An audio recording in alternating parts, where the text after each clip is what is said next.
Sir ने right pen अभी करा होगा शायद ये।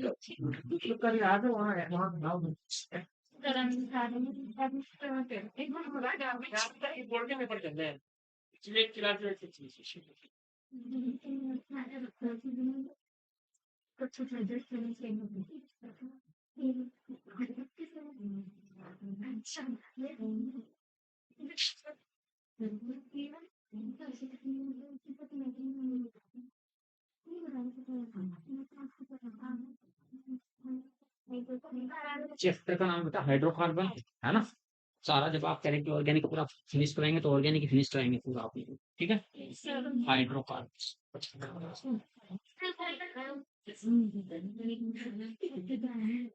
ऑर्गेनिक का हाइड्रोकार्बन। तो हाइड्रोकार्बन में आपको याद रखना सीधा सा क्या, those organic compound which containing carbon and hydrogen only known as the hydrocarbon. यानी जिन ऑर्गेनिक कंपाउंड्स में केवल कार्बन और हाइड्रोजन होता है उसे क्या कहते हैं, हाइड्रोकार्बन कहते हैं। हाइड्रो वर्ड तो बना किसका, हाइड्रोजन से। हाइड्रोजन से तो बना आपका हाइड्रो वर्ड, हाइड्रोजन और प्लस कार्बन। तो कंपाउंड से which containing only carbon and hydrogen known as the hydrocarbon. तो हाइड्रो से आपका हाइड्रोजन हो गया और कार्बन से आपका कार्बन हो गया, हाइड्रोकार्बन कहते हैं। हाइड्रोकार्बन में सबसे पहले हम आपको पढ़ना है एल्कीन के बारे में डिस्कस करेंगे। एल्कीन, एल्कीन, एल्काइन, लेकिन एल्कीन के बारे में पहले पढ़ते हैं। एल्कीन, एल्कीन का जनरल फॉर्मूला क्या होता है बेटा, CnH2n plus 2। General formula of alkene CnH2n plus 2 होता है। तो महिमा मुझे नाम बताओ आप, आईपीएसी नेम बताना। एक कंपाउंड में लिख रहा हूँ क्योंकि आपने पढ़ चुके हो आप आईपीएसी नेम। तो इसका आईपीएसी नाम बताओ आप, CH3 whole thrice CH3 whole thrice. एक हाइड्रोकार्बन लिखा मैंने, तो इसका आपने आईपीएसी नाम लिखना है इसका। देखो बताओ मुझे क्या होगा, IUPAC name of CH3 whole thrice, C single bond CH3 whole thrice. आप कहोगे सर इसको वैसे बताओ।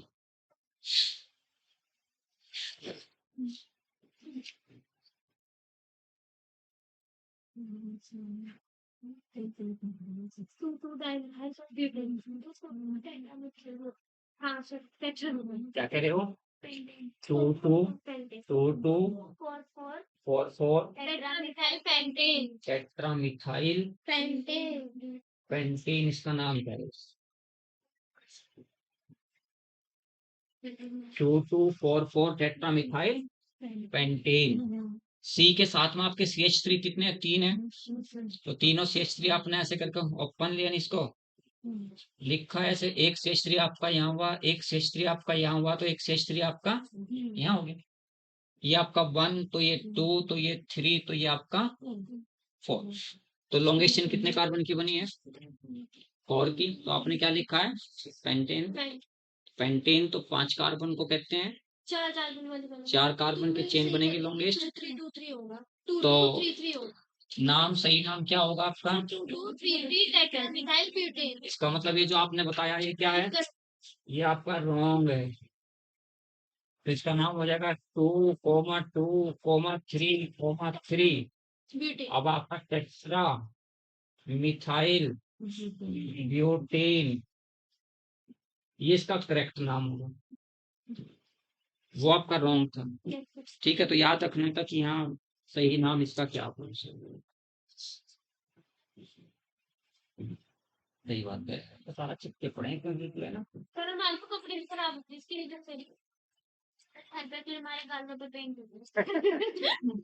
अच्छा एक नाम और बताओ, ये तो आपने लिखा है, एक नाम और लिखेंगे आप।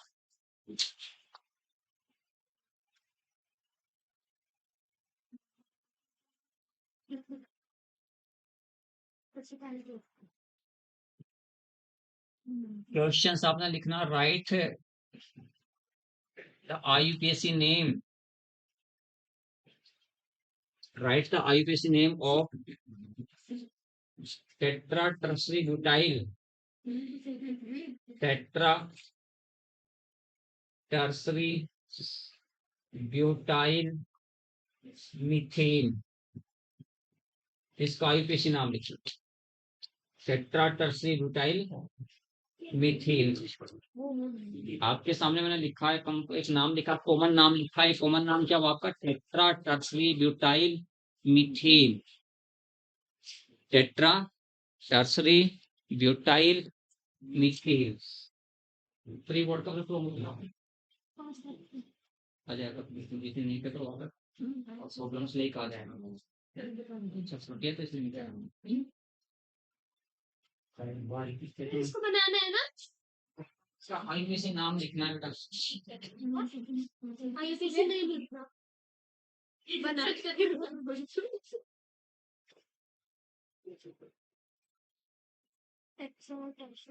टेट्रा टर्सरी ब्यूटाइल मीथेन है, तो tetra tertiary butyl methane. Tertiary butyl कितने आपके पास? 4 हैं। मीथेन, आपको पता है कि मीथेन में सी के साथ 4 एच जुड़े होते हैं, एक एच यहाँ, एक एच यहाँ, एक एच यहाँ, एक यहाँ, तो मीथेन कहते हैं। लेकिन इसमें कितने हैं? यहाँ पे tetra tertiary butyl. Tertiary butyl किसे कहता हूँ मैं? CH3 होल थ्राइस, सी को क्या कहता हूँ? टर्सरी ब्यूटाइल कहता हूँ इसमें। कितने हैं ये बेटा? ये आपके 4 हैं। कितने हैं ये? टेट्रा है। टेट्रा का मतलब एक यहाँ पर, एक यहाँ पर, एक यहाँ पर, एक यहाँ पर, तो CH3 whole thrice, CH3 whole thrice, CH3 whole thrice, CH3 whole thrice.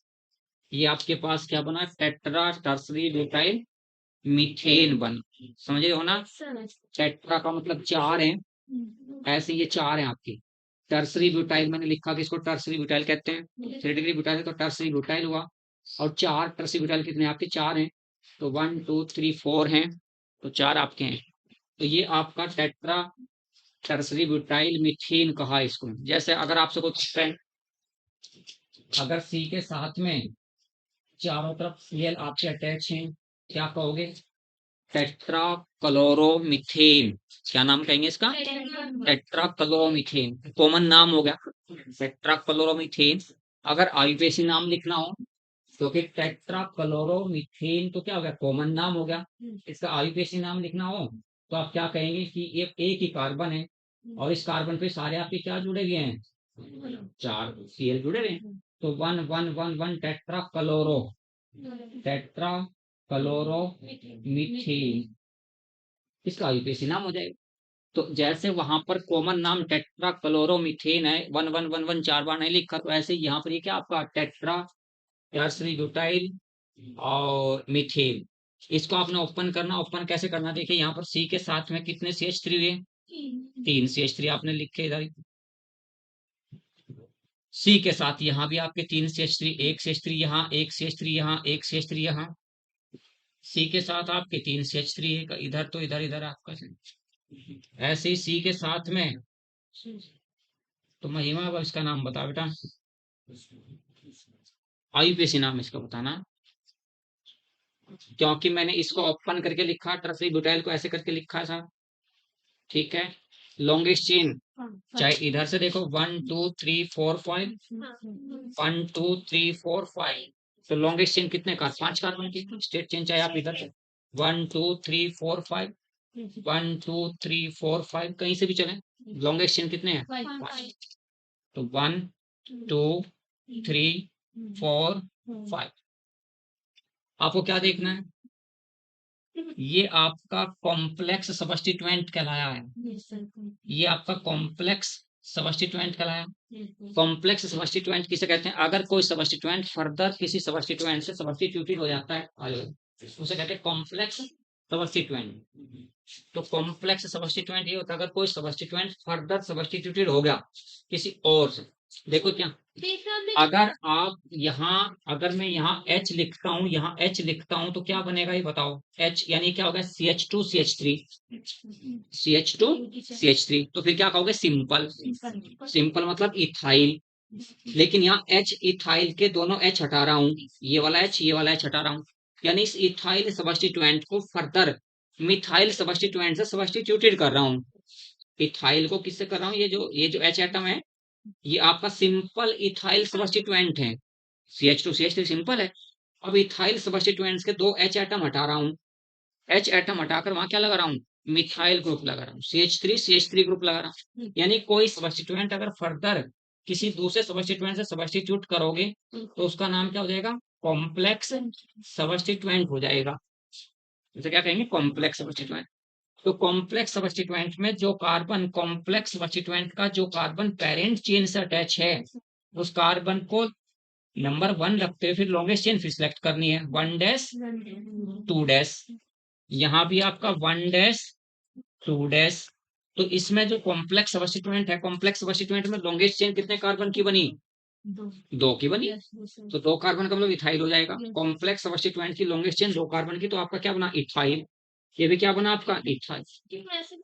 ऐसे तो 3 की बन रही है कैसे बताओ, सर, CH3 CH3 CH3, सी, नहीं नहीं सर, इसका जो कॉम्प्लेक्स मैंने क्या कहा, पेरेंट चेन आपकी ये है, और पेरेंट चेन का जो कार्बन है वो 3 कार्बन है, और 3 कार्बन से जो कार्बन कॉम्प्लेक्स सब्स्टिट्यूएंट का जो कार्बन अटैच है उस कार्बन को नंबर 1 रखते हुए लॉन्गेस्ट चेन सेलेक्ट करनी है।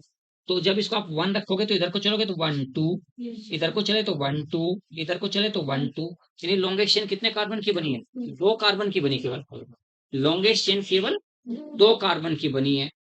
तो लॉन्गेस्ट चेन 3 कार्बन की तो नहीं बनी, 2 कार्बन की बड़ी से बड़ी चेन आपकी कितने कार्बन की बनी, 2 कार्बन की बनी। सर ने पहले उन्होंने भी 2 ही बताया होगा, हाँ 2 ही कार्बन की लॉन्गेस्ट चेन। फिर आपको क्या करना था, देखिए इसका नाम 3,3, यानी एक 3 इसके लिए और एक 3 इसके लिए, दोनों है ना, 20 आ जाएगा। क्या आ जाएगा, क्योंकि कॉम्प्लेक्स सब्स्टिट्यूएंट के केस में 20 आ जाता, 3 होता तो 30 आ जाता। तो यहाँ क्या हुआ आपका 3 3 20, 20 के ब्रैकेट में नाम क्या लिखना, 1 डैश 1 डैश, 2 बार लिखा था, 1 डैश 1 डैश डाई मिथाइल, बोलो साक्षी आगे, इथाइल, डाई मिथाइल इथाइल, ठीक है। इसको कहा आपने 1 डैश 1 डैश डाई मिथाइल, और वैसे कितने कितने कार्बन की लॉन्गेस्ट चेन है, 2 कार्बन की, 2 कार्बन के केस में क्या हो जाएगा, इथाइल। तो 1 डैश 1 डैश, समझ रहे हो, दोनों तरफ मिथाइल हो गया, 1 डैश डाई मिथाइल, डाई हो गया, एक ही हो गया तो एक ही हो गया, डाई मिथाइल, और फिर आपका इथाइल, और फिर ये कितना 2,2 या 4,4 tetra methyl pentane.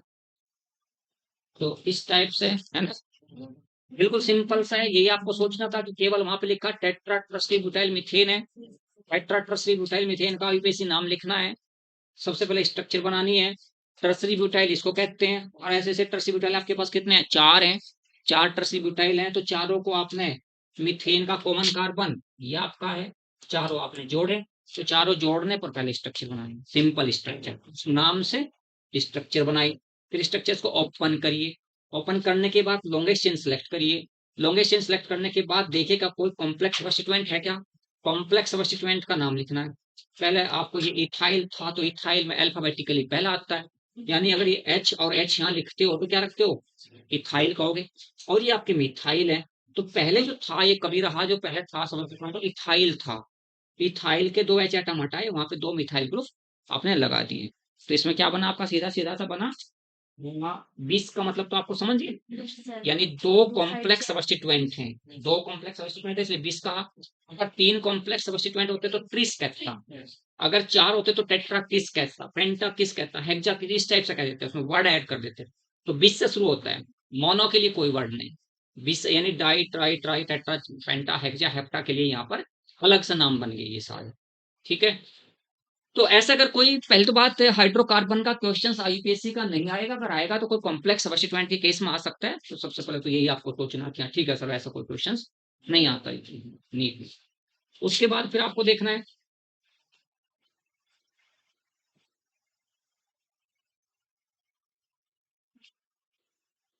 Preparation of alkene, लिखते हैं सीधा सा पॉइंट आपका, preparation of alkene. Preparation of alkene में सबसे पहला पॉइंट आपने प्रिपरेशन ऑफ एल्कीन जब देखते हो, preparation of alkene from alkene and alkyne, पहला प्रिपरेशन किससे कर रहे हो? From alkene and alkyne, alkene और एल्काइन से। अगर आपके पास एल्कीन है, एल्कीन CnH2n है, प्लस H2 के साथ रिएक्शन कर रहा हूं, और Zn upon HCl, Zn upon HCl, तो यहां पर आप क्या कहोगे? इसका रिडक्शन कर रहे हो, इसका रिडक्शन कर रहे हो आप। और यहाँ ये दूसरा, चलो हेलो एल्कीन से करूंगा, तो मैं यहाँ पर सीधा सीधा लिखना, आपको मेटल लिखना है उसके ऊपर। क्या लिखना है बेटा? मेटल, मेटल लिखना केवल। तो अगर आप एल्कीन की रिएक्शंस H2 के साथ करते हैं तो बनेगा क्या आपका? एल्केन। अगर यहाँ आपके पास एल्काइन है, प्लस 2H2 के साथ ट्रीट कर रहे हो, मेटल में आपका निकिल हो सकता है, PD हो सकता है, PT हो सकता है, तो भी आपका क्या बनना है? एल्कीन बनना है। तो यहां पर अगर आप कहते हैं ठीक है sir, CH2 double bond, CH2 आपकी एल्कीन है, उसे H2 के साथ ट्रीट किया, कैटलिस्ट के रूप में क्या लेना आपने? मेटल को कैटलिस्ट के रूप में लेना है, बनेगा क्या? CH3 single bond CH3। उसके बाद alkyne CH triple bond CH है, प्लस आपका 2H2 है, और यहाँ कैटलिस्ट के रूप में क्या रखना आपने? मेटल। ये मैंने बता दिया, निकिल हो सकती है, PD हो सकती है, PT हो सकती है, यानी ये हुआ रिडक्शन ऑफ एल्कीन और एल्काइन। सीधी सी बात है, इसमें तो सिंपल सा क्वेश्चन है, ऐसा कोई नहीं पूछता। रिडक्शन ऑफ एल्कीन और एल्काइन, तो ये रिडक्शन कहलाया इसका। यहाँ पर आपका बनना क्या? CH3 single bond CH3। तो ये तो रिडक्शन ऑफ एल्कीन और एल्काइन, सीधी सी बात है, reduction of alkene and alkyne वाली बात है। अगर आप रिडक्शन कर रहे हो एल्कीन का और एल्काइन का, तो हमेशा बनेगा क्या? एल्कीन बनेगी। साक्षी क्लियर है बेटा? कुछ भी नहीं सोचना है इसमें, तो आपका सिंपल सी बात है, केवल फ्रॉम हाइड्रोकार्बन फ्रॉम एल्कीन या on the reduction of alkene और एल्काइन, एल्कीन और एल्काइन के रिडक्शंस पर हमेशा एल्कीन बननी। नंबर सेकंड आपका है from hello alkene, from hello alkene. अब हेलो एल्केन वो मैं पहले जो लिख रहा था, वो ये हेलो एल्केन के केस में आएगा। R single bond Cl, R single bond H, चलो Cl लिख देता हूँ, plus H single bond H, arrow पे लिख रहा हूं मैं Zn upon HCl, Zn comma H plus या Zn upon HCl। R single bond आपका H, एल्केन बननी, प्लस आपका HCl। तो यहाँ Zn अपॉन NCERT में जो लिखा होता है H प्लस लिखते हैं, या Zn अपॉन HCl, इससे कोई कंफ्यूज होने वाली बात नहीं। Zn अपॉन H प्लस लिखो, H प्लस का मतलब जहाँ भी कहीं H प्लस का मतलब आपका हाइड्रोक्लोरिक एसिड से, हाइड्रोक्लोरिक एसिड मतलब आपका HCl से। तो ये Zn अपॉन H प्लस जहाँ भी कहीं लिखते हो तो H प्लस का मतलब ये आपका क्या होगा? HCl से होगा, हाइड्रोक्लोरिक एसिड से इसका मतलब। तो Zn अपॉन आपका HCl। तो हेलो एल्केन के साथ जब ट्रीट, ये ना हेलो एल्केन को ट्रीट करेंगे H2 के साथ और Zn अपॉन HCl की प्रेजेंस में, तो आपका बनना क्या है? आपका एल्कीन बनना। CH3 CH2 Cl प्लस आपका H सिंगल बॉन्ड H, जो का तो ट्रीट किया ऐसे ही आप और करके, तो यहाँ क्या बनेगा आपका? इथेन प्लस आपका H, तो इथेन एल्केन की जगह आपका इथेन बना। तो from halo alkane, halo alkane से सीधा सीधा सा प्रिपरेशन, ठीक है? तो आपसे क्लियर है बेटा? ये तो कुछ इसमें तो ऐसी कोई बड़ी बात है।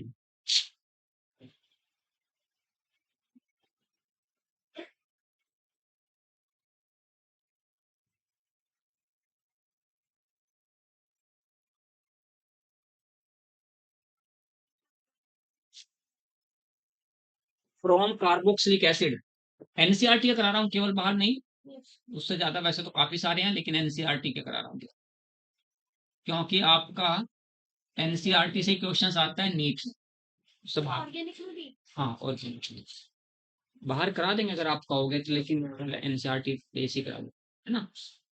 फ्रॉम कार्बोक्सिलिक एसिड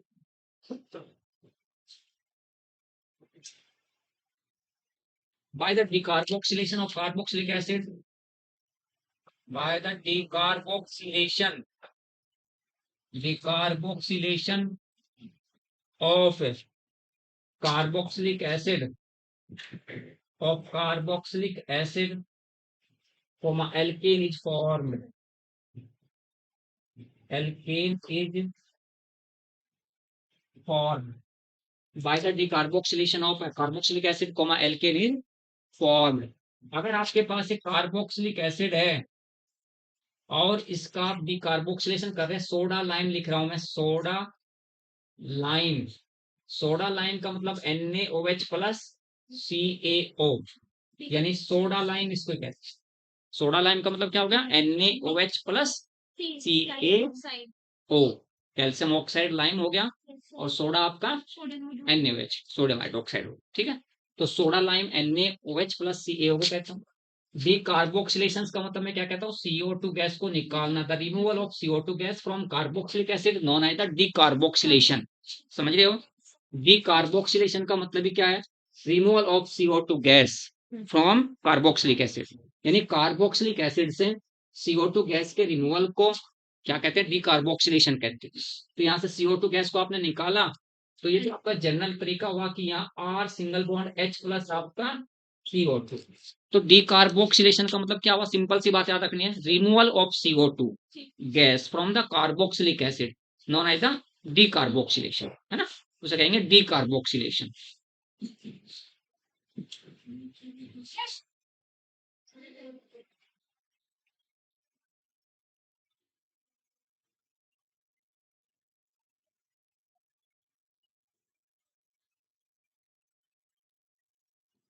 अगर आपके पास देखिए पॉइंट किस टाइप से, RCOOH है, इसको आपने ट्रीट किया NaOH के साथ, NaOH के साथ ट्रीट करने पर आपका RCONa बना प्लस आपका H2O, सोडियम कार्बोक्सिलेट बना। सोडियम कार्बोक्सिलेट को फिर ट्रीट करते हैं हम NaOH के साथ, NaOH के साथ, और ये हेल्प करता है कैल्शियम ऑक्साइड CO2 गैस के रिमूवल में। अगर CO2 गैस, CaO का कोई रोल है इसमें, the removal of the CO2 gas, CO2 gas को रिमूव करने में हेल्प करता है कैल्शियम ऑक्साइड। यहां से लेकर यहां तक मैंने क्या निकाला, ये है ना, Na2CO3, सोडियम कार्बोनेट, ये आपका बन गया क्या, एल्कीन, एल्कीन बन। तो याद रखना कि यहाँ सीधा सीधा सा आपका क्वेश्चंस देखिए कैसा आता है आपके पास, यहाँ क्वेश्चंस ध्यान से देखेंगे आप। RCOONA, तो RCO नेगेटिव है तो Na पॉजिटिव है, इसको आपने आयनाइज करना है। आयनाइज करने पर देखिए साक्षी क्या बनेगा बेटा, जब आयनाइज करते हैं तो ये आपके पास एक एनायन बना, कार्बोक्सिलेट, Na पॉजिटिव आपका बन गया, Na पॉजिटिव। यहां जब इसको मैं लिखता हूं RCO नेगेटिव को, यहां से यहां, यहां से यहां, है ना, सॉरी, यहां से आपका यहां, तो R क्या बना आपका, नेगेटिव, प्लस आपका C double bond O, C double bond O। ये जो CO2 गैस निकली किसके साथ रिएक्शन करेगी, कैल्शियम ऑक्साइड के साथ रिएक्शन करेगी, और कैल्शियम ऑक्साइड के साथ रिएक्शन करने पर क्या बनाएगी ये, CaO से क्या बन जाएगा आपका, कैल्शियम कार्बोनेट। तो इस CO2 का काम क्या, कैल्शियम ऑक्साइड के साथ इंटरेक्ट करना और CO2 गैस को रिमूव करते हैं। तो जैसे CO2 गैस बनती है तो इंटरेक्ट करती है कैल्शियम ऑक्साइड के साथ, कैल्शियम कार्बोनेट आपका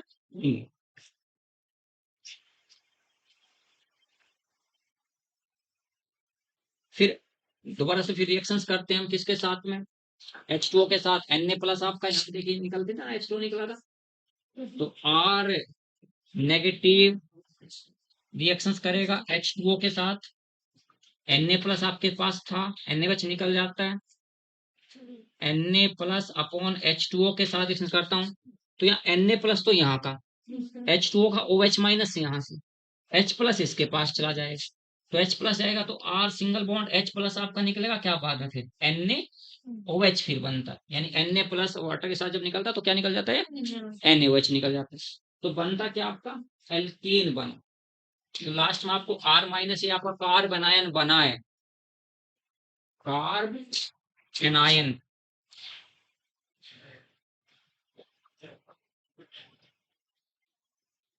carb anion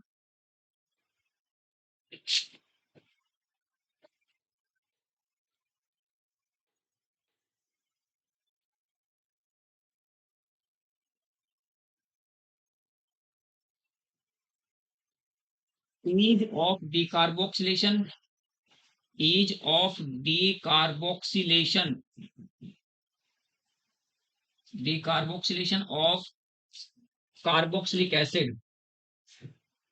of carboxylic acid directly proportional, proportional का साइन बना रहा हूँ, directly proportional to the stability, to the stability of carb anion. महिमा ध्यान से इसे नोट कर देख, क्या कह रहा हूं मैं, फिर क्वेश्चन पूछ रहा हूं। ease of decarboxylation of carboxylic acid directly proportional to the stability of carb anion intermediate, बना ना कार्ब एनायन, तो कार्ब एनायन इंटरमीडिएट जो बना है।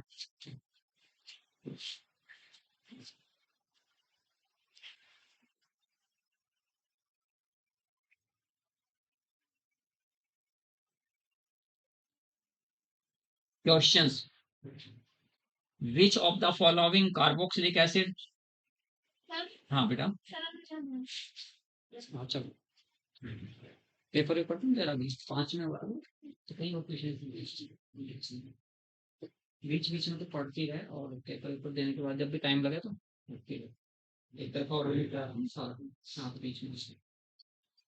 Which of the following carboxylic acid easily decarboxylated? Which of the following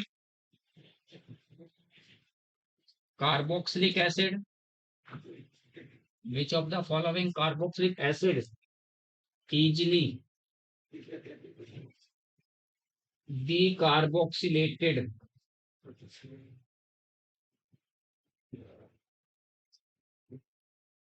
एक लिख रहा हूं मैं आपके सामने, देखिए CH3 COH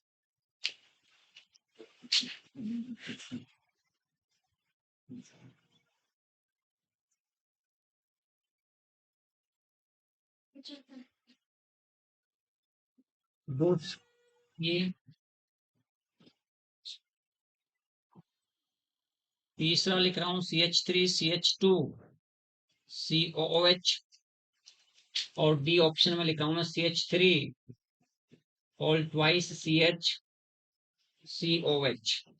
मैंने 4 कार्बोक्सिलिक एसिड लिखे, चारों में से कौन से कार्बोक्सिलिक एसिड का इजिली डीकार्बोक्सिलेशन होगा? विच of the following carboxylic acid easily decarboxylated, यानी कौन से कार्बोक्सिलिक एसिड से इजिली CO2 गैस रिलीज होगी, इसका मतलब ये है विच of the following carboxylic acid easily release CO2 gas या इजिली डीकार्बोक्सिलेटेड, इसका मतलब ये बात, तो किस आसानी से इसका ऑप्शन होगा बी ऑप्शन होगा।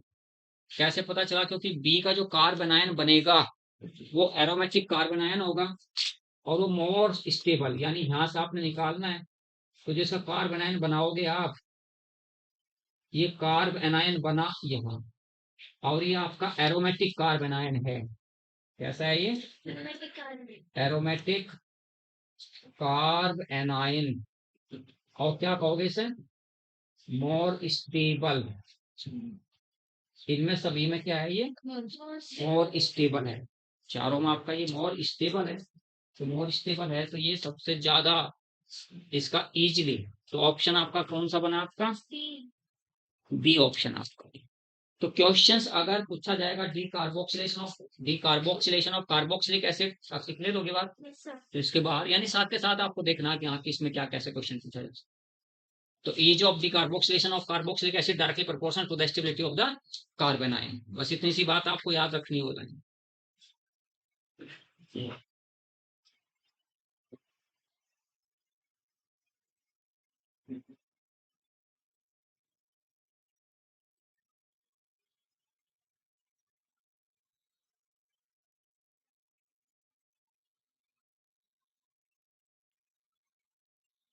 नेक्स्ट लिखते हैं बेटा, प्रिपरेशन आपका चौथा जो होगा by Kolbe electrolysis.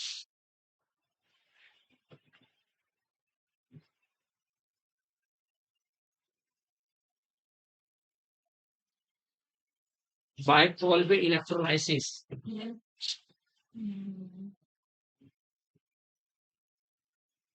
By Kolbe's electrolysis. क्या था कॉल्बे इलेक्ट्रोलाइसिस, अगर याद हो आप लोगों के, अगर आप सोडियम कार्बोक्सिलेट का इलेक्ट्रोलाइसिस करते हो, यहाँ पे लिखना इलेक्ट्रोलाइसिस, करंट पास कर रहे हैं आप, इलेक्ट्रोलाइसिस, इलेक्ट्रोलाइसिस पास, यानी जब इलेक्ट्रोलाइसिस करते हैं तो इस ऊपर लिखा आपने एट एनोड, नीचे लिखा आपने एट कैथोड। तो मुझे बताइए एनोड पर आपका एल्केन बनेगी या कैथोड पर एल्केन बनेगी? एनोड पे तो है ना, A for anode, A for alkane, anode पर क्या बनेगी आपके एल्केन, और CO2 गैस आपकी रिलीज होगी, और यहाँ पर H2 गैस कहाँ रिलीज होगी? H2 गैस रिलीज होगी आपकी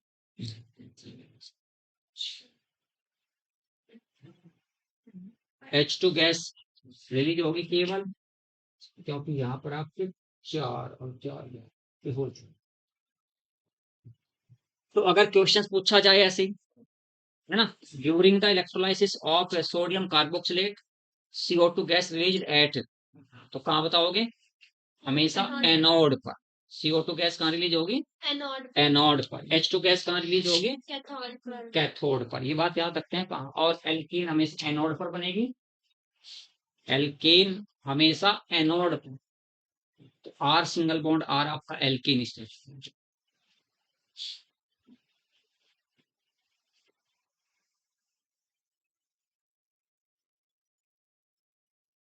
रिएक्शंस देखते कैसे हैं जब ये होती है रिएक्शंस आपकी, RCO ONA, जब इसका इलेक्ट्रोलाइसिस करते हो, करंट पास करने का मतलब क्या है? इलेक्ट्रोलाइसिस करना।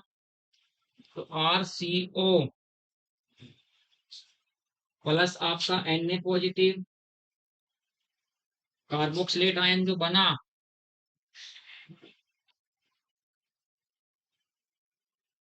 दो इलेक्ट्रॉन है, दो आपके इलेक्ट्रॉन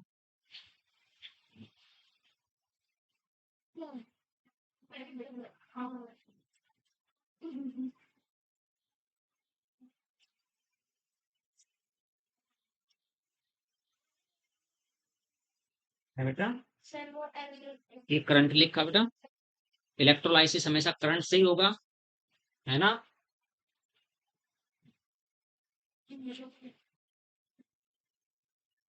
ये मुझे बताएगी, मैं बता क्या ये मैंने क्या किया, ये प्रोसेस रिडक्शन किया या ऑक्सीडेशन किया, क्या किया मुझे बताओ?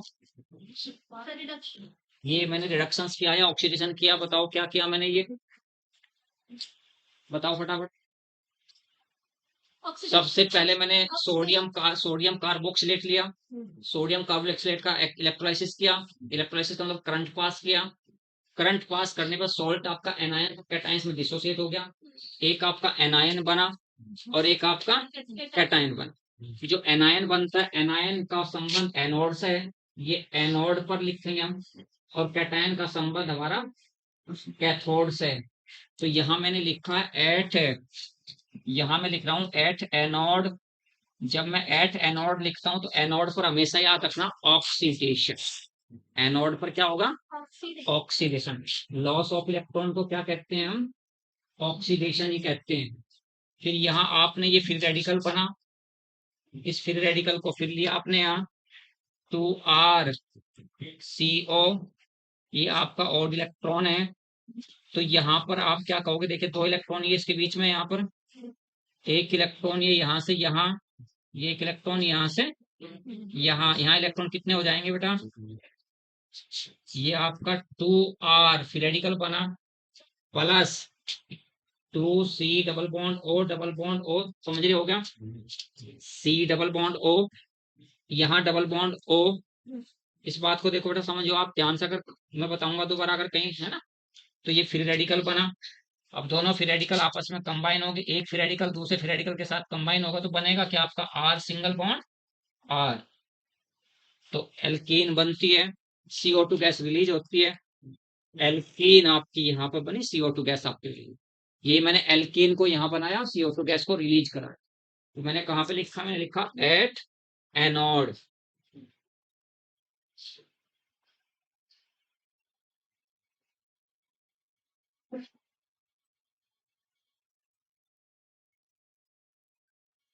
दोबारा समझाऊंगी, देखिए समझ आ गई क्या बात? आपसे दोबारा बताऊं क्या? आ गया। बताओ, आप बताओ, एक बार बताता हूँ। देखो ध्यान से क्या करना है।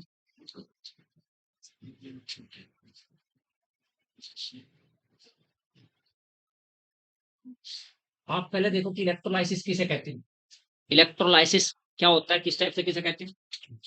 ये आपके पास एक कंटेनर है, कंटेनर में एक आपके पास लगा हुआ है, दो मेटल रोड लगी हुई है, दो मेटल रोड आपकी ये लगी हुई है, और इसमें यहाँ पे एक्वस सॉल्यूशन ऑफ सॉल्ट है, कोई आपका सॉल्ट है, B प्लस है और A माइनस है। ये एक्वस सॉल्यूशन है, इसमें Ba कोई सॉल्ट में लगा है। यहाँ पर मैं करंट पास करता हूँ, इसमें ये करंट पास, यहाँ इलेक्ट्रिसिटी पास करते हैं, तो करंट पास करते हैं यहाँ से। करंट पास करने पर क्या होता है कि जो आपका इलेक्ट्रोलाइसिस किसे कहते हैं? इलेक्ट्रोलाइट के, किसी इलेक्ट्रोलाइट के एक्वस सॉल्यूशन में करंट पास करने पर इलेक्ट्रोलाइट का उसके आयंस में ब्रेक हो जाना, इलेक्ट्रोलाइसिस कहते हैं। अगर किसी इलेक्ट्रोलाइसिस कहते हैं, अगर कोई आपके पास सॉल्ट है बी प्लस है तो A माइनस है, इस सॉल्ट का एक्वस सॉल्यूशन है, या करंट पास किया, करंट पास करने पर B प्लस अलग हो गया और A माइनस आपका ये अलग हो गया।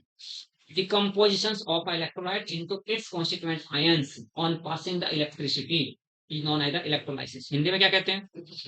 किसी सॉल्ट के जलीय विलयन में करंट पास करने पर उस सॉल्ट का अपने आयनों में टूटना, टूटने की प्रक्रिया को इलेक्ट्रोलाइसिस कहते हैं। तो ये आपके पास सॉल्ट है क्या, बी प्लस। अगर मैं कहता हूँ देखिए NaCl लिखता हूँ, मैं NaCl करंट पास करता हूँ तो किसमें ब्रेक डाउन होगा ये? Na प्लस और Cl minus, Na plus aqueous, Cl minus आपका एक्वस। तो इस टाइप से किसी सॉल्ट का उसका अपने आयंस में ब्रेक होने की जो प्रोसेस है, जो प्रक्रिया है, उसको क्या कहते हैं? इलेक्ट्रोलाइसिस कहते हैं। ठीक है, ये इलेक्ट्रोलाइसिस कहलाते हैं, क्योंकि इलेक्ट्रोलाइसिस तो एक प्रोसेस का नाम है, और प्रोसेस करंट पास करने पर ये प्रक्रिया होगी। तो करंट पास करने पर जब ये प्रक्रिया, तो मैं क्या कहता हूं, देखिए एक मेटल रोड आपके पास ये है, दूसरी मेटल रोड आपके पास ये है, इनमें से कोई एक कैथोड है, दूसरा कोई एनोड है, तो कैथोड किसे कहेंगे?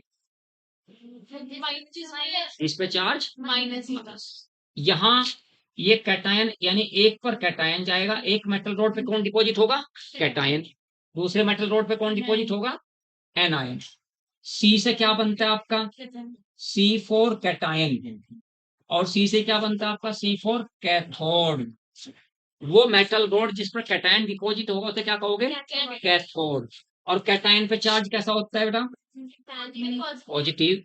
तो इसलिए कैथोड पे चार्ज कैसा रहा होगा? नेगेटिव। तो अब आपको पता चल गया कि कैथोड किसे कहते हैं। कैथोड और एनोड दोनों मेटल रोड है, उन दोनों मेटल रोड में से एक मेटल रोड वो होगी जिस पर कैटायन डिपॉजिट होंगे, और कैटायन से वर्ड बना, कैटायन प्लस रोड को कलेक्टिवली कैथोड कहते हैं। कैटायन प्लस रोड को कलेक्टिवली, यानी वो मेटल रोड, वह मेटल रोड जिस पर कैटायन डिपॉजिट होते हैं, कैथोड कहते हैं। अब अगर आपसे पूछने लगे कि हाँ कैथोड किसे कहते हैं, तो कैथोड तो एक मेटल रोड है, और वो मेटल रोड जिसमें कैटायन डिपॉजिट होंगे उसे क्या कहेंगे आप? कैथोड कहेंगे। A4 आपका क्या होता है? A4 होता है एनायन। एनायन कहते हैं ऋणायन को, कैटायन कहते हैं धनायन को। A4 anion, A4 anode.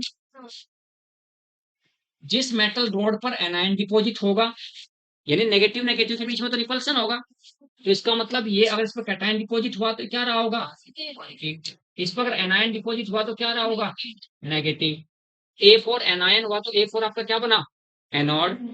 तो एनोड भी क्या है, एनोड भी एक मेटल रोड है, लेकिन इस मेटल रोड पर चार्ज पॉजिटिव है। इस मेटल रोड पर डिपॉजिट कौन होगा, एनायन। तो जिस मेटल रोड पर एनायन डिपॉजिट होते हैं उसे एनोड, जिस मेटल रोड पर कैटायन डिपॉजिट होते हैं उसे कैथोड।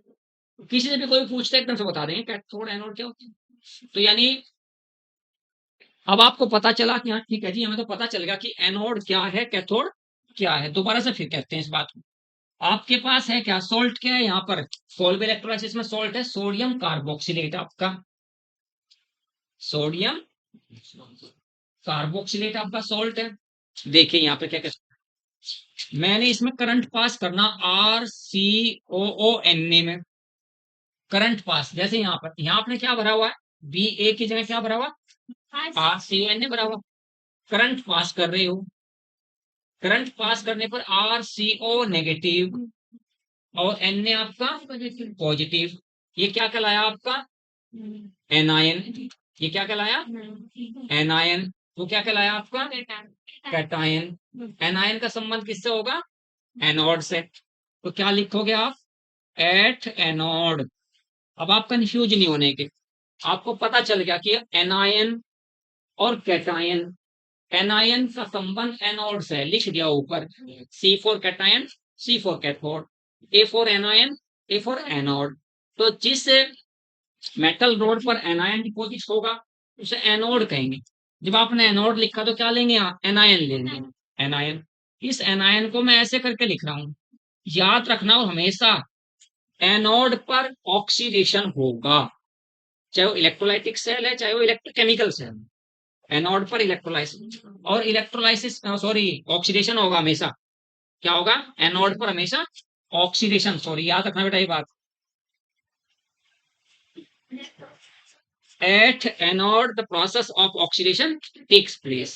किसे कहते हैं ऑक्सीडेशन, अच्छा बताओ तुम, चलो ऑक्सीकरण किसे कहते हैं, हेजिटेट नहीं करना तुझे, तू कहते हैं क्या मुझे ऐसे ऐसे डरना नहीं, तू बता कि हाँ ऑक्सीकरण किसे कहते हैं, चलो बताओ शर्माना नहीं बिल्कुल भी आप। हाँ, जहां इलेक्ट्रॉन ऐड होते हैं उसे रिडक्शन कहते हैं, उसे अपचयन कहते हैं, और जहां इलेक्ट्रॉन निकलते हैं उसे ऑक्सीजन। बस बताते हैं आप लोगों को सब चीज। तो यहाँ आपका इलेक्ट्रॉन निकलेगा, यहाँ से निकलेगा, तो आर सी ओ के पास एक और इलेक्ट्रॉन प्लस आपका इलेक्ट्रॉन निकल गया, इसे क्या कहेंगे, loss of electron. Loss of electron को ऑक्सीडेशन कहते हैं, बस इतनी सी बात याद रखनी। और गेन ऑफ इलेक्ट्रॉन को रिडक्शन कहते हैं। तो यहाँ पर आपको याद रखना कि एनोड पर ऑक्सीडेशन ही होना है, ठीक है।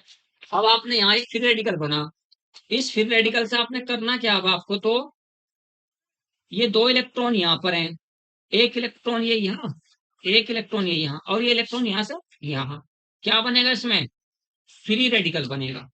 क्या बनना है, फ्री रेडिकल बनना है। प्लस आपका क्या निकल जाएगा, CO2 गैस निकल। अब फ्री रेडिकल तो क्या है, रिएक्टिव इंटरमीडिएट है, एक फ्री रेडिकल दूसरे फ्री रेडिकल के साथ कंबाइन होगा, लेकिन तो यहाँ पर ये फ्री रेडिकल प्लस दूसरा फ्री रेडिकल बना क्या आपका, आर सिंगल बॉन्ड आर। तो यहाँ क्या बना आपका, एल्केन। याद रखना, ये बेसिक सी बात बेटा याद रखेगा हमेशा, माइंड में सेट रहेगा कि हाँ ठीक है जी, एक आपका कैथोड है तो एक एनोड है, एनोड पर एनायन। क्योंकि जब किसी सोल्ट में आप करंट पास करेंगे तो एनायंस, जो आपका सोल्ट है, सोल्ट एनायंस और कैटायंस में ब्रेक हो जाएगा, और एनायन का रिलेशन एनोड से होगा और कैटायन का रिलेशन कैथोड से होगा। ये बात आपको याद रखना। तो यहाँ आपने एट एनोड, इसके साइड में आपने लिख दिया एट कैथोड। तो जब एट कैथोड लिखते हो, एट कैथोड पर आपका क्या, Na प्लस है, 2Na प्लस 2H2O, क्या हो जाएगा, 2NaOH प्लस आपका H2 गैस मिलेगी, ठीक है। ये प्रोसेस कहाँ होगा, क्योंकि यहाँ पर हुई, कब होगी ये प्रोसेस, इससे पहले क्या लिखेंगे सर, यहाँ आपने लिखना है 2Na प्लस प्लस 2 इलेक्ट्रॉन एक 2Na। अब ये सोडियम मेटल रिएक्शन करेगी आपके लिए, इसे क्या कह रहे हैं आप, इसे कह रहे हो रिडक्शन। क्योंकि एनोड पर क्या होना है, सॉरी कैथोड पे क्या होना है, रिडक्शन होना है। एनोड पे क्या हुआ था, ऑक्सीडेशन हुआ था। तो दोनों बात याद रखते हैं कि कैथोड पर कौन सी प्रोसेस हुई, एनोड पर कौन सी प्रोसेस हुई, दोनों बात याद रखनी। कैथोड पर हुई रिडक्शन वाली प्रोसेस, एनोड पर हुई ऑक्सीडेशन वाली प्रोसेस। ऑक्सीडेशन में आप इलेक्ट्रॉन्स को लॉस्ट करेंगे। दो इलेक्ट्रॉन्स अगर आप यहाँ 2 से मल्टीप्लाई कर लें, 2 से मल्टीप्लाई कर लें, तो यहाँ पर आपके कितने इलेक्ट्रॉन्स निकल जाएंगे? 2 इलेक्ट्रॉन से निकल चुके हैं, 2 इलेक्ट्रॉन। 2 से यहाँ मल्टीप्लाई, 2 ये बना, 2 CO2 निकल गया। अब 2 ये बने थे तो दोनों आपस में कंबाइन हुए, क्या बना? एल्केन। ठीक है। Yes, sir.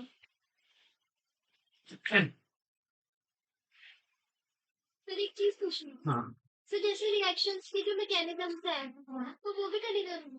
नहीं, जो एनसीईआरटी में है वो करना है। जैसा ये एनसीईआरटी में गिवन है, कोल्ब इलेक्ट्रोलाइसिस की मैकेनिज्म एनसीईआरटी में गिवन है, तो पता होना चाहिए कि हाँ एनोड पर कौन सी रिएक्शन हुई, कैथोड पर कौन सी रिएक्शन हुई, तो ये आपकी गिवन है वहां, तो इसका आपको पता होना चाहिए। ये ऐसे बेसिक से सारी बातें, ये असल में क्या है, अगर ऐसे बताऊंगा ना तो फिर टाइम ज्यादा लगता है पढ़ाने में किसी बात को, क्या नहीं, तो आपको ये सब पता होना चाहिए कि कैथोड नाम कैसे आया, एनोड नाम कैसे आया, कैथोड कौन सी मेटल रोड को कहेंगे, एनोड किस मेटल रोड को कहेंगे। अब इस क्वेश्चंस में से आपसे, अगर मैं यहाँ क्वेश्चंस आपसे लिखूं, which of the following salt of carboxylic acid gives alkane easily, कौन सा इजिली एल्केन बनाएगा? तो जिस जिस सोडियम सोल्ट यानी जिस कार्बोक्सिलिक एसिड के सोडियम सोल्ट का फ्री रेडिकल जितना ज्यादा स्टेबल होगा, मान लीजिए आपके पास 4 सोडियम सोल्ट दे दिए कार्बोक्सिलिक एसिड के, 4 कार्बोक्सिलिक एसिड दे दिए, उनके सोडियम सोल्ट दे दिए, और उनमें से पूछ रहा कि बताओ इन चारों में से कौन सा कार्बोक्सिलिक एसिड का सोडियम सोल्ट यानी कौन सा sodium salt of carboxylic acid easily alkane form करेगा। तो आपने तो चारों के क्या देखने हैं, चारों के कार्बन फ्री रेडिकल चेक करना है। तो जिस सोडियम कार्बोक्सिलेट का जिस सोडियम कार्बोक्सिलेट का फ्री रेडिकल जितना ज्यादा स्टेबल होगा, वो एल्केन उतनी ही, उसमें एल्केन उतनी ही ज्यादा बनेगी, इसी बात है ना। क्वेश्चन, चलो मैं क्वेश्चन पूछता हूँ।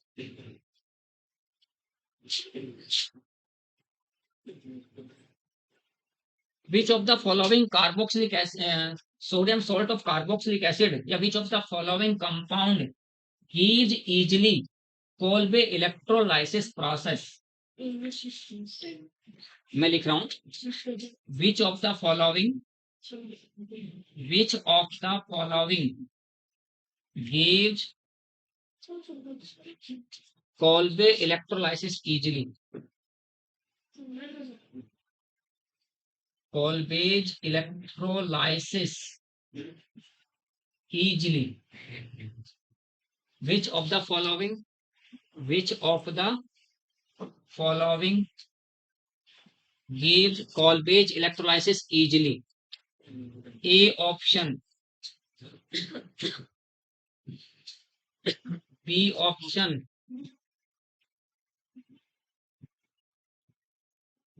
C option।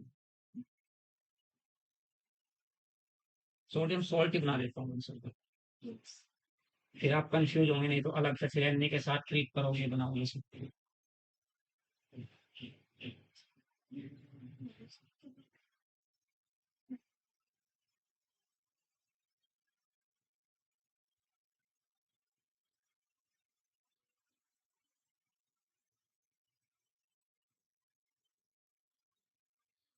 कौन सा इजिली आपको देगा चारों में से? बताओ बेटा, 4 आपके पास sodium salt of carboxylic acid है, इन चारों में से कौन सा sodium salt easily alkane form करेगा?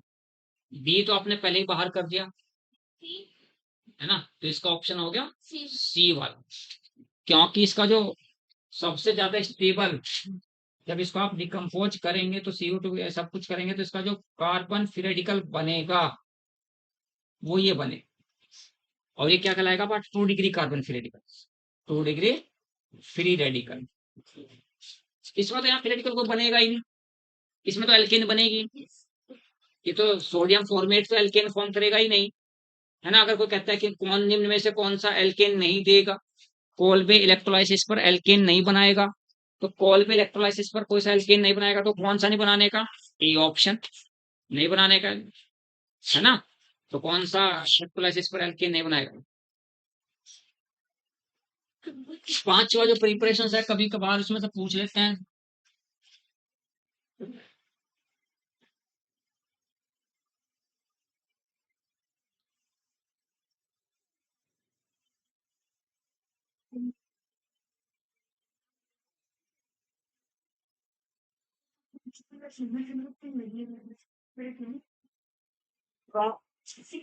By the hydrolysis of aluminium carbide, by hydrolysis of aluminum carbide, by hydrolysis of aluminum carbide,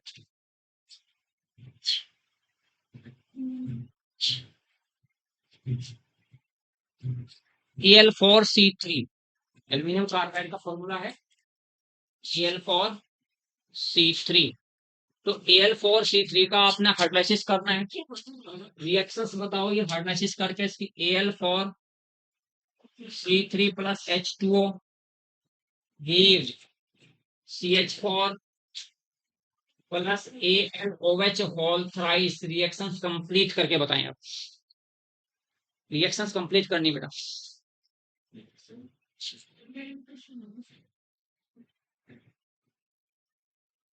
फटाफट करो, कम से कम एल्केन तो फिनिश करेंगे।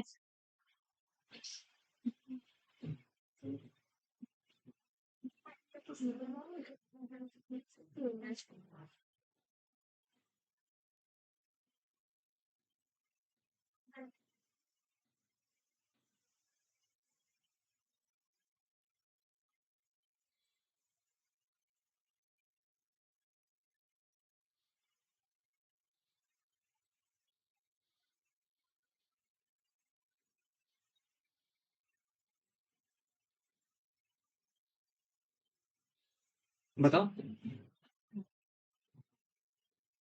क्या कहोगे सर, इधर 4 एल है, तो इधर भी 4 एल कर लिए,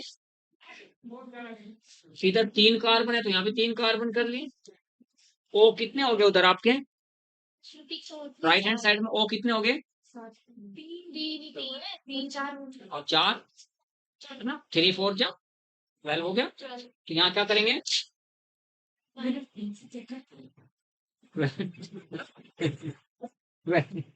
तो अब आप दोनों तरफ हाइड्रोजन और ऑक्सीजन और कार्बन सब बैलेंस्ड हो गए। तो एल्यूमिनियम कार्बाइड का अगर हाइड्रोलाइसिस आप करते हैं तो हाइड्रोलाइसिस पर क्या बनेगा आपका? मीथेन बने। ठीक है,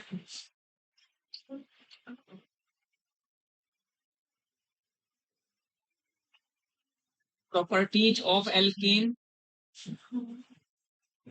फिजिकल प्रॉपर्टीज कल आप लोगों से पूछी जाएंगी, फिजिकल प्रॉपर्टीज सारी आपने खुद पढ़कानी है। फिजिकल प्रॉपर्टीज, फिजिकल प्रॉपर्टीज में आपको देखना कि जिस एल्कीन में ऐसे पढ़ना C1 से C4 तक है वो आपकी गैस होते हैं, सारी गैसेस हैं।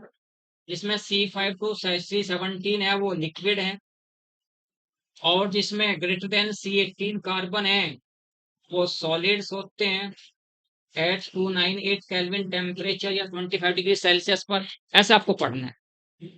ठीक है, फिजिकल प्रॉपर्टीज 5 यानी सारी आपको पढ़नी है। एक बार कल आपसे पूछा जाएगा कि आप बताओ किसका बॉइलिंग पॉइंट, किस एल्केन का बॉइलिंग पॉइंट ज्यादा है, किसका कम है, किसका मेल्टिंग पॉइंट ज्यादा है, किसका कम है ना। और कौन से आपकी गैस है, कौन से आपके लिक्विड है, कौन से आपके सॉलिड है। तो ये सारी फिजिकल प्रॉपर्टीज आप एनसीईआरटी से देख के आएंगे पूरा।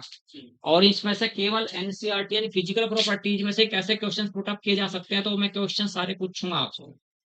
केवल फिजिकल प्रॉपर्टीज आपने, केमिकल रिएक्शंस में करा रहा हूँ, फिजिकल प्रॉपर्टीज आपने देख का नहीं, उनमें से क्वेश्चंस मैं कैसे कैसे पूछूंगा तो आप बताएंगे मुझे कि हाँ कैसे क्वेश्चंस बन सकते हैं फिजिकल प्रॉपर्टीज। मैं सारे क्वेश्चंस आपसे पूछूंगा। फिजिकल प्रॉपर्टीज के बाद आपका सेकंड पॉइंट है केमिकल, केमिकल रिएक्शंस। आपका केमिकल रिएक्शंस में सबसे पहला आपको लिखना है क्या? Substitution, free radical substitutions. तो मैं सबसे पहले केवल सबस्टिट्यूशंस लिखता हूँ। सब्सटीट्यूशंस तो मैंने करा रखी है, महिमा आप लोगों से बिल्कुल है ना, फ्री रेडिकल सबस्टिट्यूशन रिएक्शंस कराई थी। अगर आपके पास यहाँ कोई एल्कीन है, ये CH3 single bond CH3 ethane लिया, क्लोरीन के साथ रिएक्शंस करता हूँ Cl2 के साथ, लाइट की प्रेजेंस में करते हैं CH3 तो यहाँ पर आपका बना क्या CH3 CH2Cl प्लस आपका HCl। वो जो मैंने लिखवाया हुआ है आपसे पहले कि हाँ 3 स्टेप्स में रिएक्शन कंप्लीट होगी। फर्स्ट स्टेप्स आपकी इनिशिएशन स्टेप है, सेकंड आपकी प्रोपेगेशन है और थर्ड आपकी टर्मिनेशन स्टेप है। मैंने फ्री रेडिकल सब्स्टिट्यूशन रिएक्शंस आपसे लिखवाई हुई है, फ्री रेडिकल सब्स्टिट्यूशन रिएक्शन। तो फ्री रेडिकल सब्स्टिट्यूशन रिएक्शंस आपको ये मैंने करा रखी है, विद मैकेनिज्म कराई हुई है फ्री रेडिकल सब्स्टिट्यूशन रिएक्शन। यहाँ अगर मैं मीथेन की रिएक्शंस देखिए, अगर मैं कहता हूँ मीथेन मेरे पास है और Cl2 के साथ ट्रीट करता हूँ यूवी की प्रेजेंस में करता हूँ, लेकिन यहाँ क्लोरीन एक्सिस में, क्लोरीन एक्सिस में तो प्रोडक्ट क्या बनेगी। अगर फिर मैं लिखता हूँ CH4 प्लस Cl2 और मीथेन एक्सिस में, अगर मीथेन एक्सिस में है फिर रेडिकल सब्स्टिट्यूशन रिएक्शंस, तो दोनों की प्रोडक्ट बताएं आप क्या क्या बनेगी। मीथेन की रिएक्शन क्लोरीन के साथ कर रहा हूँ in the presence of ultraviolet light, in the presence of light कर रहा हूँ, बट मैंने कहा कि यहाँ मैं क्लोरीन को एक्सिस में ले रहा हूँ। और दूसरी रिएक्शन मैंने की CH4 प्लस Cl2 यूवी की प्रेजेंस में, तो ये मैंने CH4 को यहाँ एक्सिस में लिया है। अगर ये एक्सिस में है तो ये आपका 4Cl2 हो गया, CCl4 प्लस 4HCl। ये आपका मेजर जो प्रोडक्ट होगी, major product carbon tetra chloride होगा। अगर आपका एक्सिस में क्लोरीन है तो यहाँ CH4 plus 4Cl2 UV light है तो CCl4 आपका मेन प्रोडक्ट बनेगी, क्योंकि यहाँ सारे के सारे H एटम्स रिप्लेस्ड हो जाएंगे किसके द्वारा, Cl के द्वारा, है ना। जैसे आपसे बताया था, अगर आपके पास CH4 प्लस Cl2 ये लाइट की प्रेजेंस है तो यहाँ क्या बना CH3Cl प्लस आपका HCl। CH3Cl फिर रिएक्शंस करेगा Cl2 के साथ, क्या बन जाएगा CH2Cl2 प्लस HCl। फिर आपका CH2Cl2 प्लस Cl2, फिर यहाँ पे क्या बनेगा CHCl3 प्लस आपका HCl। CHCl3 को फिर क्लोरीन के साथ ट्रीट करेंगे तो CCl4 प्लस आपका HCl। अगर इसको आप जोड़ते हैं तो रिएक्शंस ये वाली आ जाएगी, क्योंकि देखो इसको इससे कैंसिल किया, इसको इससे कैंसिल किया, इसको इससे कैंसिल किया, तो रिएक्शंस क्या बनी CH4 और 4 आपके Cl2।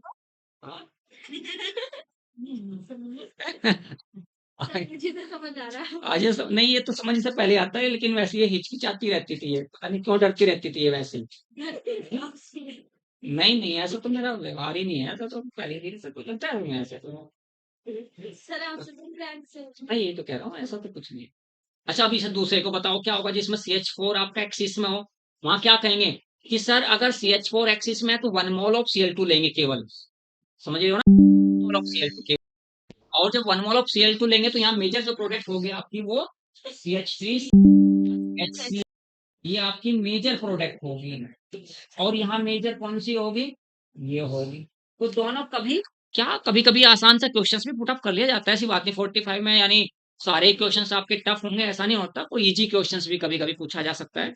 तो ये सब याद रखते हैं। तो CH4 अगर एक्सिस में क्लोरीन है तो मेजर प्रोडक्ट क्या बनेगी, अगर एक्सिस में मीथेन है तो मेजर प्रोडक्ट आपकी क्या बनेगी। तो सब्स्टिट्यूशन रिएक्शंस में ये आपको ऐसे है।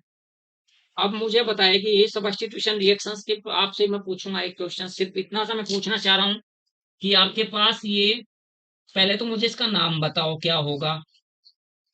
एल्केन है ये, है ना, इसका नाम बताना क्या होगा। फिर मैं इसे क्लोरीन के साथ ट्रीट कर रहा हूँ और लाइट की प्रेजेंस में कर रहा हूँ, तो यहाँ मैं मेन प्रोडक्ट जानना चाह रहा हूँ, मेन प्रोडक्ट क्या बनेगी, जिसे मेजर प्रोडक्ट भी कहते हैं, यानी मेन प्रोडक्ट वैसे कितनी बनेगी, how many product possible in this reaction, इस रिएक्शन में कितनी प्रोडक्ट बनेगी, है ना, और मेन कौन सी होगी।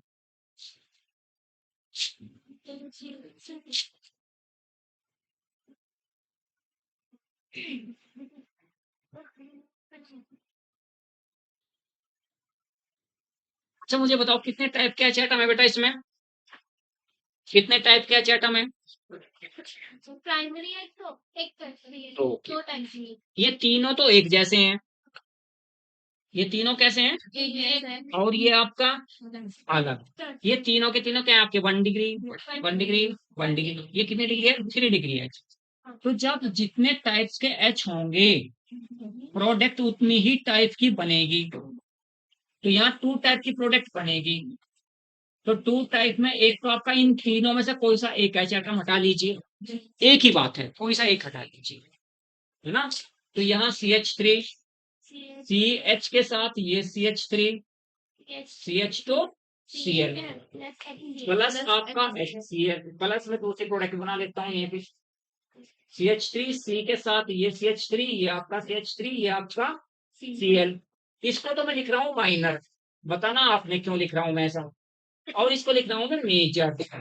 तो ऐसा क्यों लिखा है आप बताओगे कि वो प्रोडक्ट मेजर बनी और ये प्रोडक्ट आपकी माइनर बनी, वो आपका मोस्ट स्टेबल पीरियडिकल फॉर्म करेगा, ठीक है? क्योंकि इसका जो पीरियडिकल बनेगा वो आपका 1 डिग्री पीरियडिकल बन रहा है। कौन बन रहा है? ये वाला पीरियडिकल बनेगा इसका, तो 1 डिग्री पीरियडिकल। इसका पीरियडिकल कौन सा बनेगा आपका? 3 डिग्री पीरियडिकल, ये वाला पीरियडिकल बना। तो जो एल्केन जितने ज्यादा स्टेबल पीरियडिकल फॉर्म करेगी उसमें प्रोडक्ट उतनी ही आपकी मेजर, ठीक है, होगी बात। ऐसा पूछा जा सकता है कोई क्वेश्चन। सब्स्टिट्यूशन रिएक्शंस में ऐसे पूछे जा सकते हैं, बस बात पे आपसे।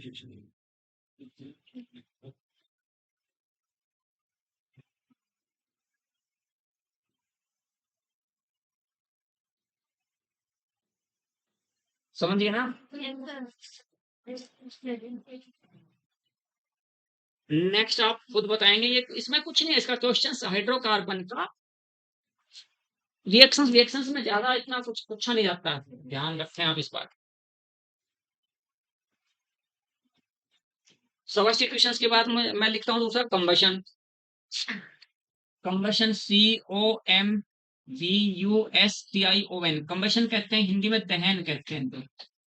कंबशन मतलब जलाना किसी को, है ना, दहन कहते हैं।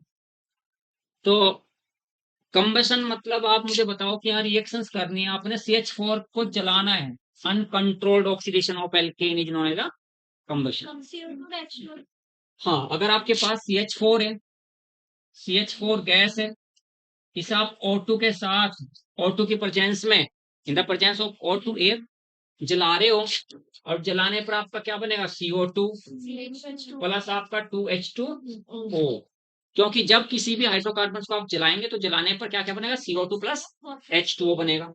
अब मुझे बताए कि नाम तो भूल गया, देख मैं क्या बता रहा तुम्हें चाहिए नाम है, नाम सलमा। हाँ सलमा, में नाम भूल गया। सलमा देख बेटा इधर, CH3 single bond CH3 plus O2, बता क्या क्या बनेगा? कार्बन के कितने मोल, यानी CO2 गैस के कितने मोल बनेंगे? कितने कार्बन इधर? दो। वो तो CO2 बन गए। हाइड्रोजन कितने इधर? 6 हैं। 6 का हाफ क्या हो जाएगा? 3H2O। कितने O हो गए उधर? 4 और 3 7 हो गए। 7 बाई क्या लिखेगी यहाँ पर? हाफ हो गया। 7/2 का मतलब 7/2 इंटू 2, 7 ही बचे। जनरली क्या लिखते हैं? CnH2n plus 2 plus 3n plus 1/2 into O2 give NCO2 plus n plus 1 आपका H2O। देखो इतना होता है क्या पूरा आपका?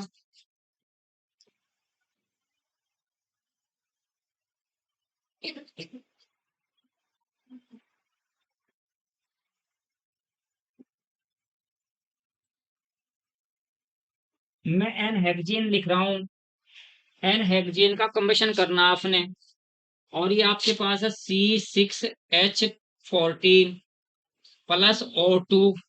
रिएक्शंस क्लियर करके बताओ कितनी?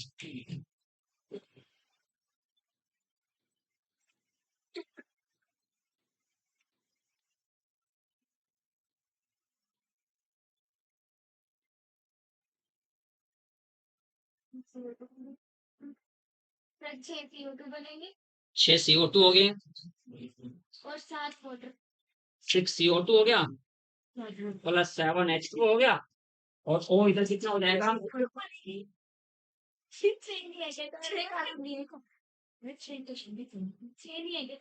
इधर लेफ्ट में बेटा 6 कार्बन है तो 6 CO2 बनेगा। इतने कार्बन तो CO2 बनना, ठीक है। वो नहीं आई आज लड़की, क्या नाम उसका? इल्मा नहीं, ये दो पीछे बैठी थी कल। मलिका, हाँ मलिका नहीं आई।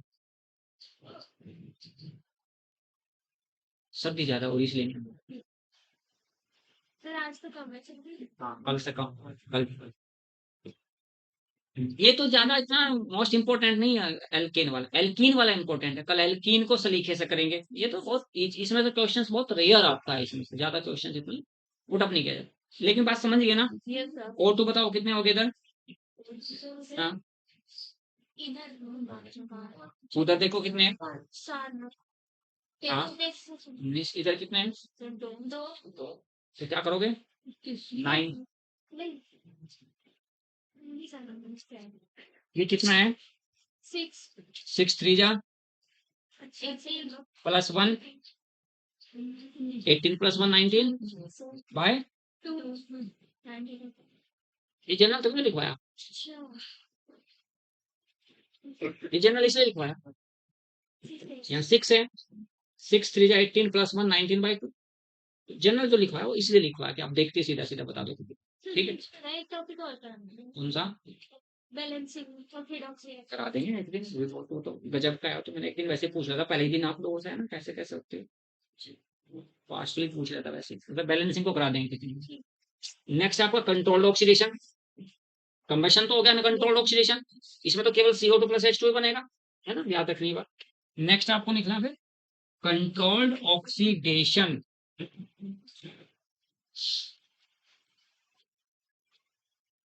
लिखो फटाफट, कंट्रोल्ड ऑक्सीडेशन।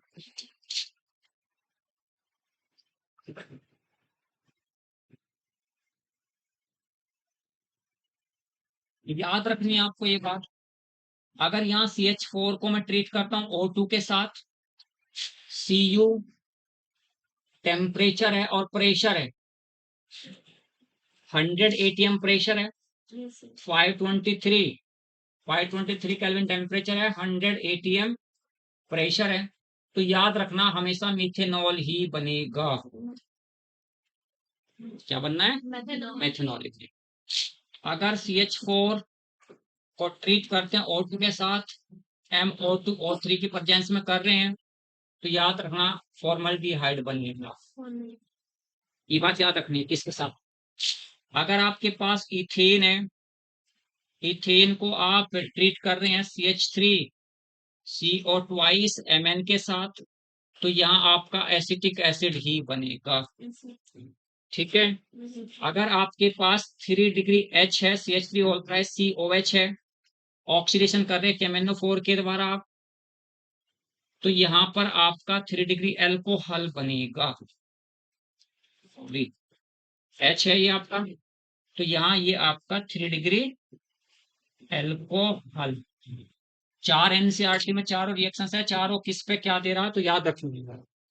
ठीक है, इन चारों को याद रखेंगे कि कॉपर की प्रेजेंस में ऑक्सीडेशन, फिर मैग्नीज ऑक्साइड, फिर मैग्नीज एसिटेट, फिर आपका KMnO4। तो किस में क्या होगा अगर वहां CH4 प्लस M2O3 एक बार 4 ऑप्शन हो गए ना, तो चारों में फिर गड़बड़ हो जाएगा कि फॉर्मल्डिहाइड है, फॉर्मिक एसिड है, या मिथेनॉल है, क्या होगा, है ना। तो ये आपको ऐसे याद रखना होता है।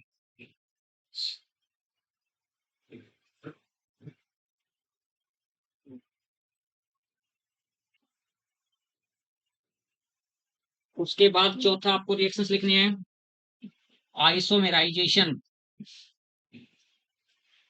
Isomerisation, the convergence of one isomer into another isomer is known as the isomerization।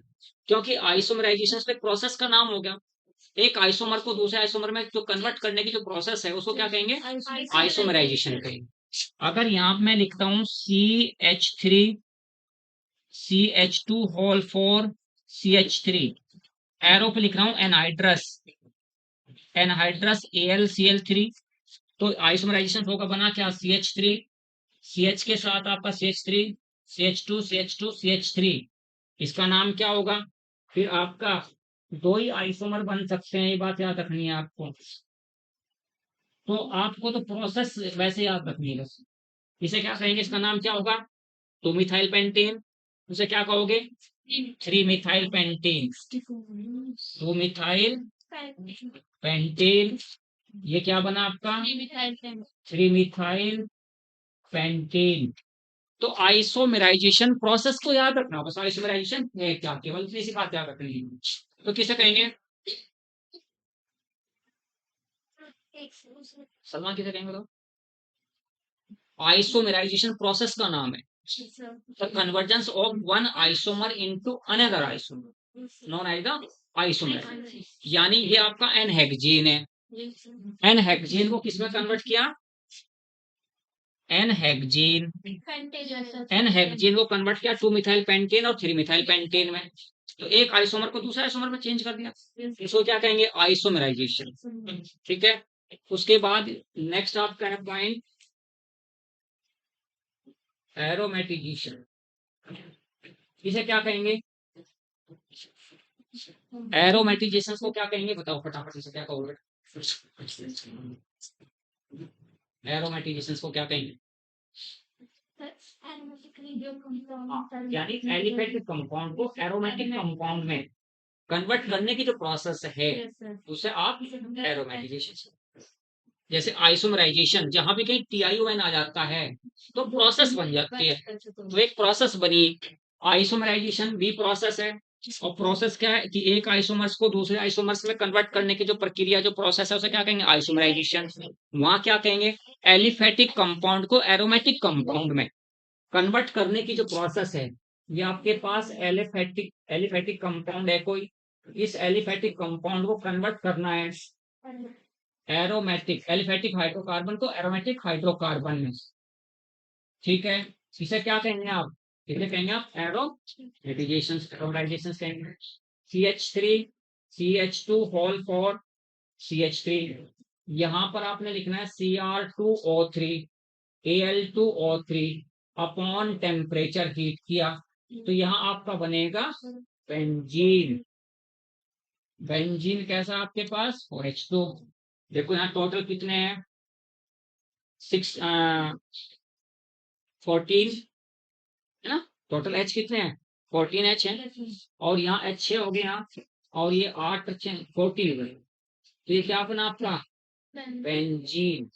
ये क्या था आपका एन हेक्सेन, एन हेक्सेन को कन्वर्ट किसमें किया बेंजीन में, क्या कहलाया एलिफेटिक कंपाउंड को एरोमेटिक कंपाउंड में कन्वर्ट किया। इसे बताओ इसका क्या बनेगा, महिमा इसे बताओ फटाफट क्या होगा, तो इसका प्रोडक्ट बताओ क्या होगा? बोलो फटाफट।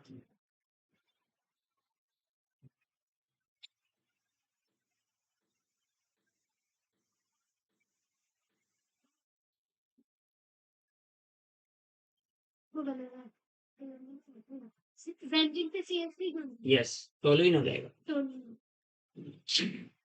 क्योंकि एक कार्बन क्या हो गया एक्स्ट्रा 4 आपका H, तो इसकी प्रोडक्ट क्या बनी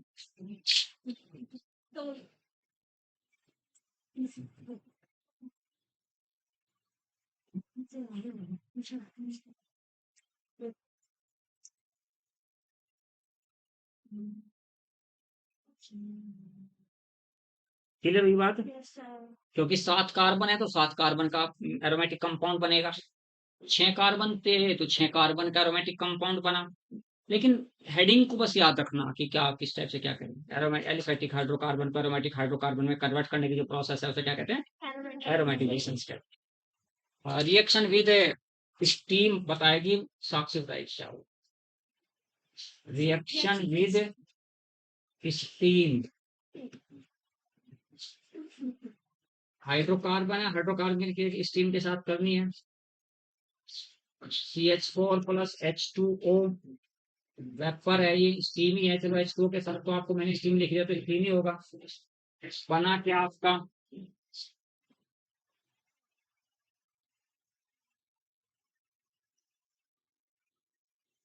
CO प्लस 3H2